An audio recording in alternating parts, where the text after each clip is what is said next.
Good morning students, become semester 4 cost accounting 2।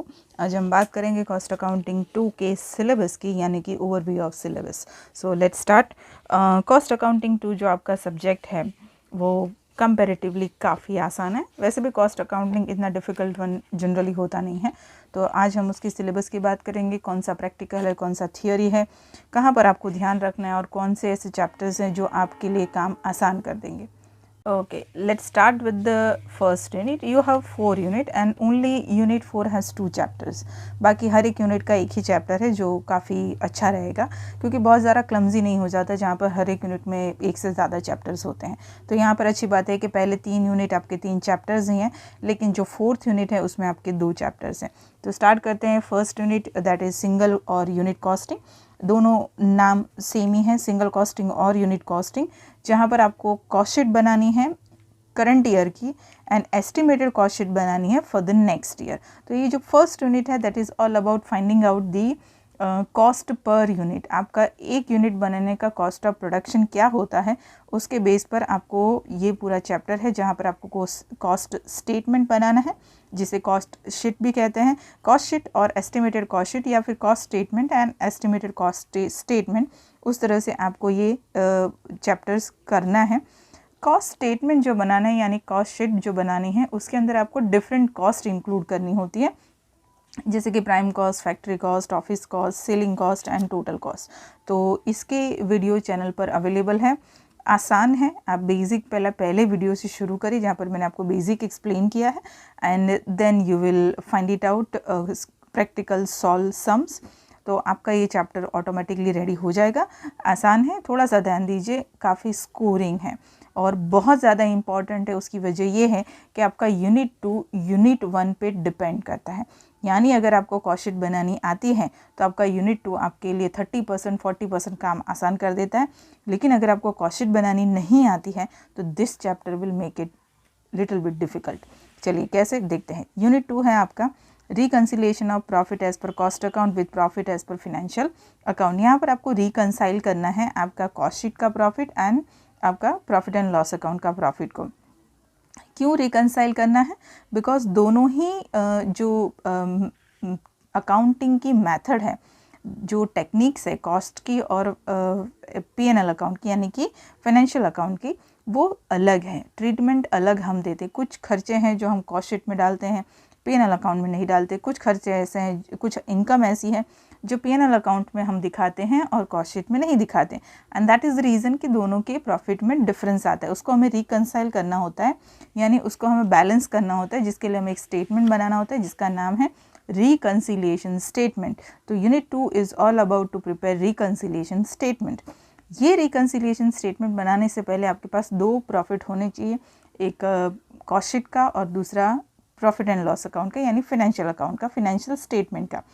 अगर आपके पास कॉस्ट शीट यानी कि कॉस्ट अकाउंट के बेस पर प्रॉफिट नहीं है तो you have to first prepare cost sheet, then prepare reconciliation statement. Same way you have to prepare first P&L account and then reconciliation statement अगर प्रॉफिट नहीं है तब। ठीक है, तो जनरली यही होता है कि कॉस्ट शीट का प्रॉफिट नहीं होता है and you have to prepare cost sheet and then reconciliation statement. तो कॉस्ट शीट अगर आपको यूनिट 1 में आती है तो ही आपका यूनिट 2 कंप्लीट हो पाएगा। तो यूनिट 2 में आपको बनानी पड़ सकती है cost sheet, profit and loss account and reconciliation statement obviously बनाना पड़ेगा। ये दोनों में से कोई एक होता है, जनरली कॉस्ट शीट होती है, और ये तो बनाना ही बनाना है। राइट, आसान है, सिंपल है। आप अगर उसका प्रोफॉर्मा लर्न कर देते हैं तो आपके लिए चैप्टर आसान हो जाता है। इस चैप्टर की भी वीडियो अवेलेबल है चैनल पे, तो आप देख सकते हैं। बात करते हैं यूनिट 3 की।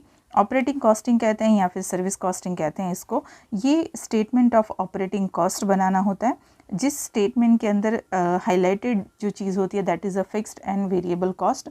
ऑपरेटिंग कॉस्टिंग और जिसे हम सर्विस कॉस्टिंग कहते हैं, वहाँ पे उन बिज़नेस की बात करते हैं जो सर्विस प्रोवाइड करती है। For an example transport, hospital, hotel.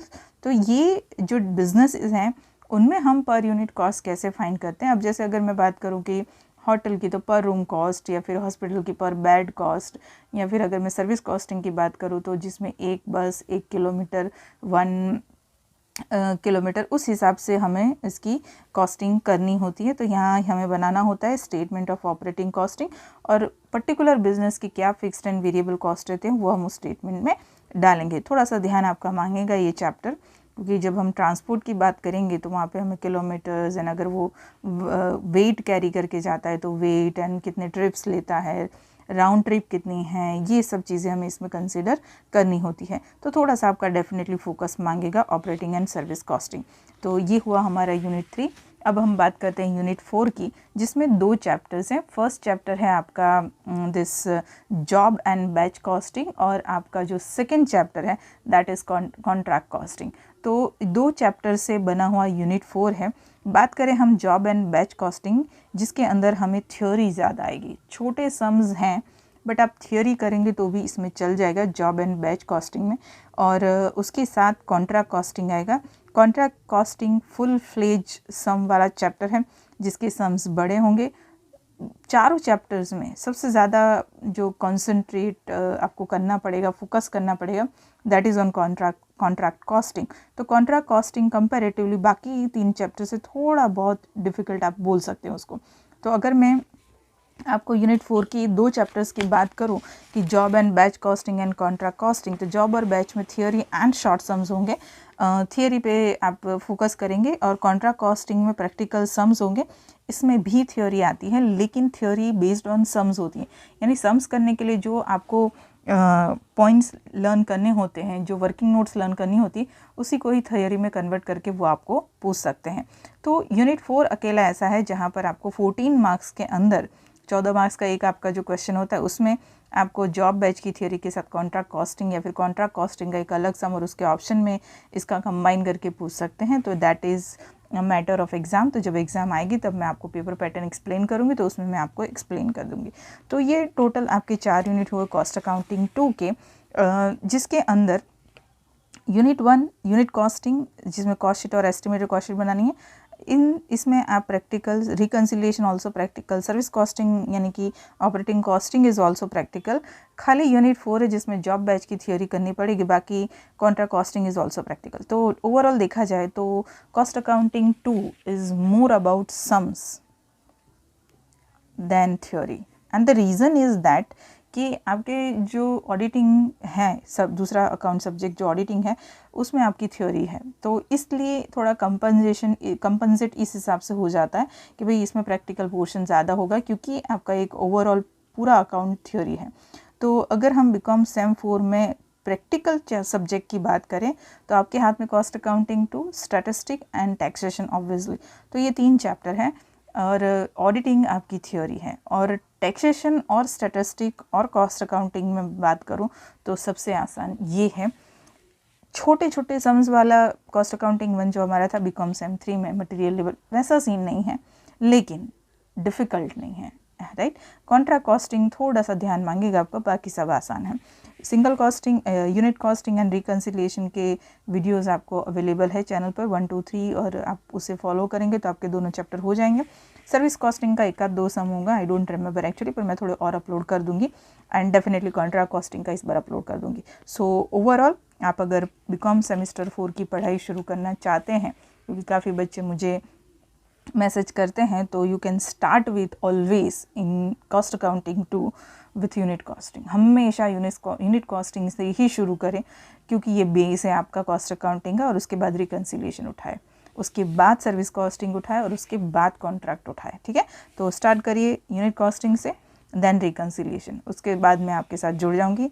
चलिए मिलते हैं नेक्स्ट वीडियो में। इस वीडियो के डिस्क्रिप्शन में मैं आपको बीकॉम सेमेस्टर 4 की प्लेलिस्ट की लिंक दे दूंगी, ताकि आपको सारे वीडियोस मिल जाएं। ओके स्टूडेंट, तो मिलते हैं नेक्स्ट वीडियो में। Till then bye everyone.